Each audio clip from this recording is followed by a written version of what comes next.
Hey, this is a wrist self-mobilization technique. So we're trying to get the wrist to move more into extension, which is this way. After we jam a wrist or have an injury to a wrist, often coming into, let's say, a push-up position or putting weight on the wrist like this can be quite painful. And sometimes this mobilization is what we go to help.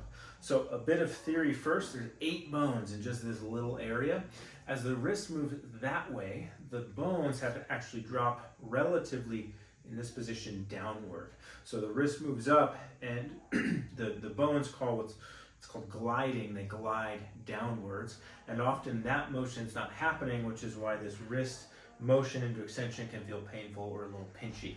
So the goal of this is to restore what are called accessory joint motions, or those motions of those bones downward. So we're going to take the hand here. I'm going to show kind of from the side. All right, I'm going to start kind of with the arm back here because I don't want to start all the way up where I'm limited. I'm going to take my hand like a C. There's 2 little bony prominence ears, the end of the forearm bones. So I'm going to get my fingers below those, and I'm going to apply some pressure down at about a 45-degree angle. Okay, for as much pressure as is comfortable. I'm going to be pretty firm here as long as it's not hurting. And then from there, I'm going to start to straighten my elbow. That's kind of the starting position. So I'm holding pressure to glide those bones and then coming up and down. As you progress, you can then hold pressure and start to go a little bit more. What we should feel here is hopefully not your familiar pain, but maybe more of a stretch or more of a productive feeling than just a sharp pain there.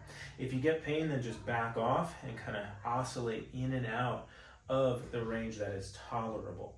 I don't want to necessarily just hold this. I can hold for 5-10 seconds, but then I want to move in and out of it, joints like movement, and so I want to not just stretch it, but apply movement. Sometimes people have pain more on the thumb side or the pinky side, so if that's the case and just applying pressure there doesn't seem to help, one other thing you can try is going at a bit of an angle. So let's say I have pain a little more on the thumb side. I'm going to scoop my hand kind of around a bit, and I'm going to do the same thing, kind of push down, but now I'm pushing a bit more of an angle, a little more of a focus here on the thumb side rather than directly in the center. And then I would do the same thing. It's a little tougher with the grip, but I would try my best to do the same thing if you're having pain on the pinky side. All right?